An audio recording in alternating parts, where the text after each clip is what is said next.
The massive alien fleet dropped out of hyperspace at the edge of Earth's solar system like a swarm of angry metal wasps. Admiral Jack Kane stood on the bridge of the human flagship Defiance, watching the sensor readings with calm eyes. 300 ships had just appeared from nowhere, each one the size of a city block. "Sir, we're receiving a transmission," said Lieutenant Tom Ford, his fingers dancing across the communication console. "It's coming from the largest vessel." Kane nodded. "Put it through." The main screen flickered to life, revealing a creature that looked like a cross between a lizard and a nightmare. Its scales were dark green, its eyes glowed yellow, and when it spoke, rows of sharp teeth gleamed in the light. "I am Commander Vex of the Scorn Empire, speaking for the Galactic Council," the alien said in perfect English. "You will surrender your quantum drive technology immediately and submit to Council authority. You have 72 hours to comply." Kane kept his face neutral, but inside he felt a cold anger building. The human race had worked for decades to develop their faster-than-light travel. They had explored the galaxy in peace, making contact with dozens of species. Now this council wanted to take it all away. "Commander Vex," Kane replied steadily. "Earth's government will need time to consider your request. We are not in the habit of making hasty decisions." Vex's laugh was like breaking glass. "This is not a request, human. This is a demand. Your species stumbled upon quantum drive technology by accident. You are children playing with weapons you do not understand. The Council maintains order in this galaxy. You will obey." The transmission ended abruptly. Kane turned to his communications officer. "Give me Captain Ross immediately, and patch me through to Dr. Hayes in the research lab." Within minutes, both officers appeared on the bridge. Captain Alice Ross served as Earth's chief diplomat, while Dr. Emma Hayes had invented the quantum drive that made human space travel possible. Both women looked grim as they studied the alien fleet on the main screen. "They're not here to negotiate," Ross said quietly. "This is pure intimidation. They want us to roll over and show our bellies." Dr. Hayes pulled up the technical specifications. On her tablet, "The quantum drive isn't just a propulsion system. It manipulates space-time itself. If they understood what they were demanding, they might think twice." Kane studied the alien formation. The ships were arranged in a perfect sphere around Earth's solar system, blocking all escape routes. It was a classic intimidation maneuver, designed to make the enemy feel trapped and helpless. "Lieutenant Ford, open a channel to Earth Command." Kane ordered. Priority 1. President Mary Clark appeared on the screen within seconds. Her gray hair was pulled back severely, and her blue eyes showed no fear despite the massive alien fleet surrounding her planet. "Admiral Kane, I've been monitoring the situation. What's your assessment?" "They're trying to scare us into submission," Kane replied. "But there's something else. Their formation is too perfect, too predictable. They're overconfident." Dr. Hayes stepped forward. "Madam President, I need to tell you something about the quantum drive. When I developed it, I discovered certain properties that I kept classified, properties that could be weaponized." The president's eyebrows rose slightly. "Explain." "The quantum field can be manipulated to create localized space-time distortions. Think of it as controlled chaos. We could trap enemy ships in pocket dimensions or make our own vessels nearly impossible to target." Kane felt a spark of hope. "How long would you need to modify our fleet?" 72 hours, Hayes said with a small smile. "Exactly the time they've given us to surrender." President Clark was quiet for a long moment. Then she spoke with the voice that had led humanity through 3 wars and countless crises. "We will not bow to threats. We will not surrender our freedom to bullies, no matter how big their fleet. Admiral Kane, you have your orders. Prepare for war." The transmission ended. Kane looked out at the alien fleet surrounding his home system. They thought humans were weak, primitive, easily frightened. They were about to learn how wrong they were. "All hands, battle stations," Kane announced over the ship's intercom. "This is not a drill. We have 72 hours to save humanity. Let's get to work." The countdown to humanity's greatest test had begun.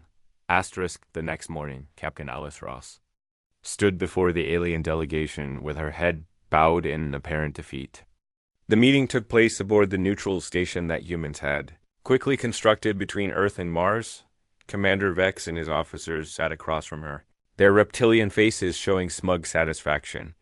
The people of Earth have made their decision, Ross said in a voice that trembled slightly.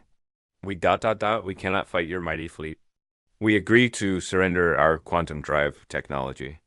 Vex leaned back in his chair, his yellow eyes gleaming with triumph. A wise choice, human. Your species shows more intelligence than we expected. Behind Vex, Major Grix shifted uncomfortably. The intelligence officer had studied human behavior patterns for weeks, and something felt wrong. Humans were known for their stubbornness, their refusal to give up even when facing impossible odds. This surrender seemed too easy. However, Ross continued, our technology is complex. We need time to prepare proper documentation and safely transfer the quantum drive cores. 3 days should be sufficient. You have 48 hours remaining, Vex snapped. No more delays. Ross nodded quickly. Of course, Commander. We'll work around the clock. Perhaps ... Perhaps your fleet could move closer to Earth? Our scientists would feel more secure with your protection nearby. Major Grix's eyes narrowed. Protection? That made no sense. But Vex was already nodding, pleased by what he saw as human fear and submission. Very well. Our fleet will take up positions around your planet. But remember, human, any attempt at deception will result in the complete destruction of your homeworld. As the alien delegation left, Ross allowed herself a small smile. Phase 1 was complete.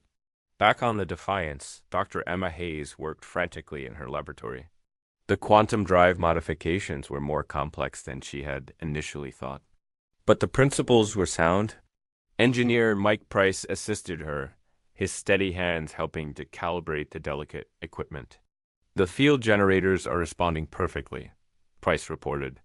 But I'm worried about the power requirements. We're pushing the reactors beyond their normal limits. Hayes wiped sweat from her forehead. We don't need them to last forever, Mike. Just long enough to spring the trap.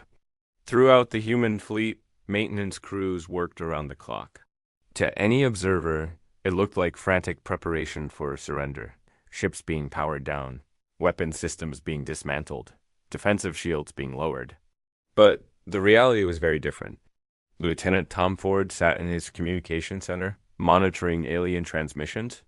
The Council ships were moving into position exactly as planned, forming a tight formation around Earth. They believed they had already won. Admiral, Ford called out, I'm picking up interesting chatter from the alien fleet. They're not just here to collect our technology. Admiral Kane moved to Ford's station. What do you mean? Listen to this. Ford played back a translated conversation between two council officers. They're discussing mining operations on Earth, population control measures, slave labor assignments. Sir, even if we surrender, they plan to enslave our entire species. Kane's jaw tightened. Record everything, Lieutenant. The galaxy needs to know what the Council really is. On the bridge, Captain Ross received updates from across the human fleet. The deception was working perfectly. Council ships had moved within optimal range, their commanders confident in their overwhelming superiority. Dr. Hayes, what's the status on the quantum modifications? Kane asked over the intercom. 60% complete, Admiral. The field generators are installed on all major vessels. We're now working on the targeting systems and the weaponization. Hayes paused. That's where it gets interesting. The quantum field doesn't just trap enemy ships. It can phase our vessels partially out of normal space-time. We become extremely difficult to target while maintaining full offensive capability. Price looked up from his console. It's like becoming ghosts, sir. We can hit them, but they can't hit us. Meanwhile, on the Council flagship, Major Grix continued to express his concerns to Commander Vex. The humans are too calm. Their surrender feels staged. Vex dismissed his concerns with a wave of his clawed hand. You worry too much, Grix. Their planet is surrounded by 300 warships. Even if they wanted to fight, they have no chance. But sir, human psychology is irrelevant. Vex snarled. They are a primitive species that stumbled upon one piece of advanced technology. They have no military tradition, no battle experience, no warrior culture. They are farmers and merchants pretending to be soldiers. Grix fell silent, but his unease continued to grow. He had read the reports from the few council ships that had encountered human vessels before. The humans had always been polite, diplomatic, even helpful, but they had also been observant, asking subtle questions about council technology and military tactics. Back on Earth, President Clark addressed the global population. My fellow humans, we face our greatest challenge. But we also face our greatest opportunity. Today, we show the galaxy that humanity will not be intimidated, will not be enslaved, will not bow to tyranny. As the 48-hour deadline approached, the final preparations were complete. The human fleet appeared defeated and helpless, their ships drifting in surrender formation around Earth. The Council fleet moved in for the final act of conquest. Commander Vex smiled as he looked at the tactical display. Tomorrow we claim the quantum drive technology, and the humans learn their place in the galactic order. He had no idea that humanity was about to teach the Council a lesson they would never asterisk. The surrender ceremony was scheduled to take place aboard the Defiance. At exactly noon, Earth Standard Time, Commander Vex materialized on the human flagship's bridge in a shimmer of golden light, flanked by 6 heavily armed guards. His reptilian features showed supreme confidence as he surveyed the bridge crew. Admiral Kane, Vex said, with mock politeness, I trust you have prepared the quantum drive technology for transfer? Kane stood at attention, his uniform crisp and his face unreadable. Everything is ready, Commander. Captain Ross will present the technical specifications. Ross stepped forward, carrying a data pad.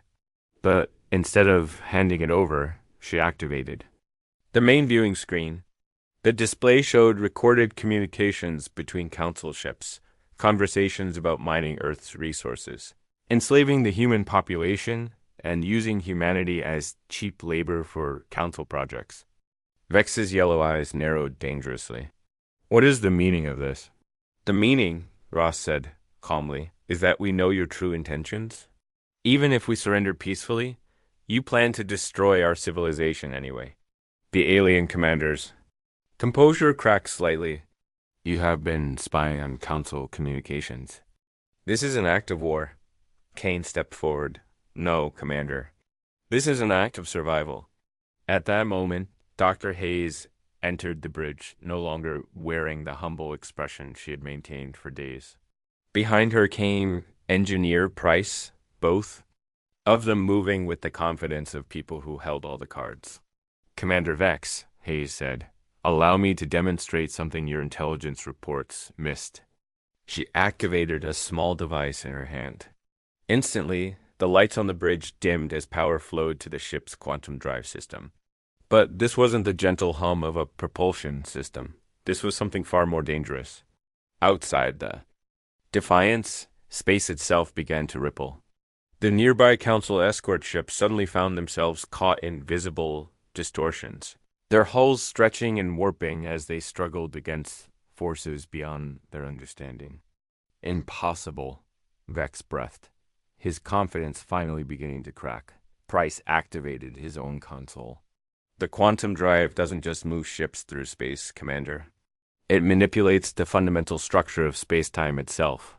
We can create pockets of altered reality, trap vessels in dimensional bubbles, or phase our own ships partially out of normal space. The demonstration ended, and the Council ships returned to normal space, their crews undoubtedly shaken by the experience. Vex's guards raised their weapons, but Kane held up a hand. I wouldn't do that if I were you, the Admiral said quietly. Your ships are surrounded. The main screen switched to a tactical display. What had appeared to be a defeated human fleet in surrender formation was revealed to be something entirely different. Human vessels were positioned at precise coordinates around every council ship. Their quantum drives modified and ready for combat. Lieutenant Ford spoke from his station. Admiral, we're receiving surrender requests from 47 Council vessels. Their crews are requesting safe passage out of the system. Vex snarled in rage. The Council Armada consists of over 50,000 ships. You cannot possibly. We don't need to fight 50,000 ships, Ross interrupted. We only need to defeat the 300 you brought here. The rest of the galaxy is watching, Commander. They're seeing that the mighty Council can be beaten. Dr. Hayes pulled up another display, showing quantum field readings from across the solar system. Every major human vessel now carries weaponized quantum drives. We've had 2 days to study your ship configurations, analyze your defensive systems, and identify weak points in your formation. Major Grix, who had remained silent until now, finally spoke up. Commander, I recommend we withdraw immediately. The humans have turned this into a trap. We do not retreat from primitives. Vex roared, but his voice carried a note of desperation. Kane activated the ship's intercom, broadcasting on all frequencies. This is Admiral Kane of the human fleet. Council forces, you are surrounded and outmatched. We offer you one chance to withdraw peacefully. Leave our system now, and we will not pursue you.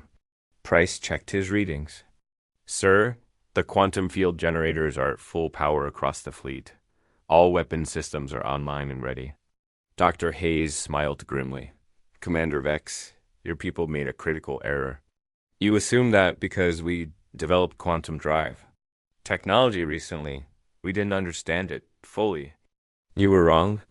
The alien commander looked around the bridge, seeing the calm confidence on every human face. These weren't the frightened primitives he had expected to intimidate. These were experienced warriors who had laid a perfect trap.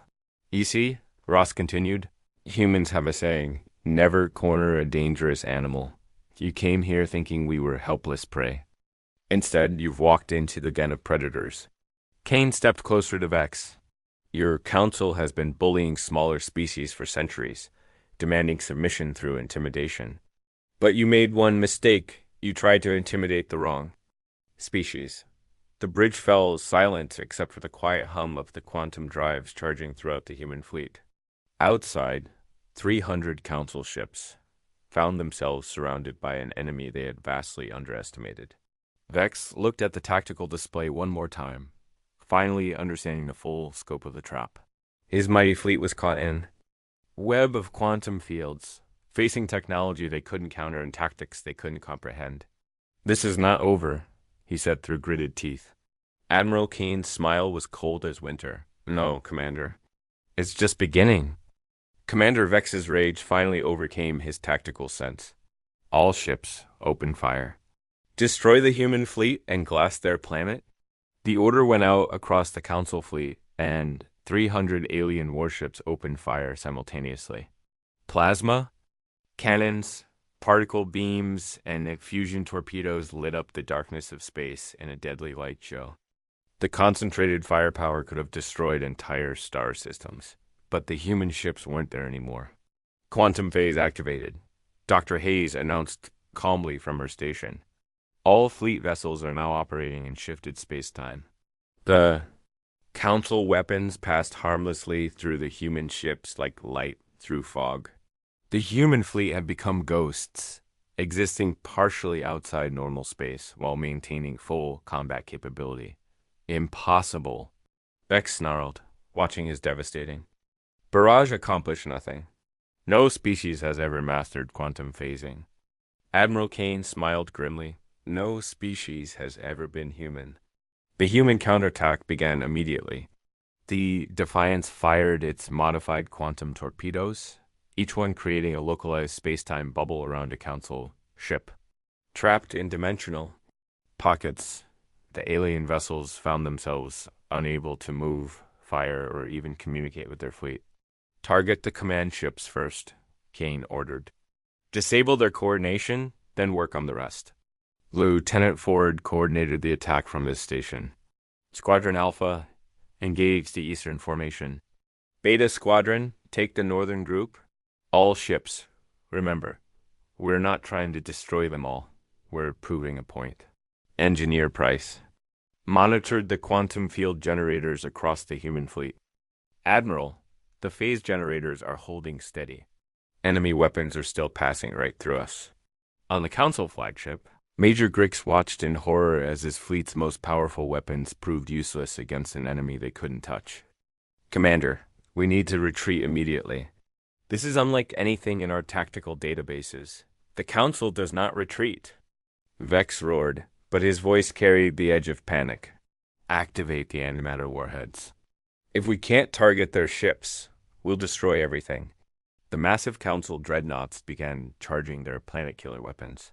Antimatter warheads capable of cracking worlds. But Dr. Hayes had anticipated this desperate move. Quantum field expansion now. She called out. The space around Earth suddenly filled with overlapping quantum bubbles. The antimatter warheads, caught in the distorted space-time, began to malfunction. Instead of detonating in a controlled fusion reaction, they simply fizzled out harmlessly.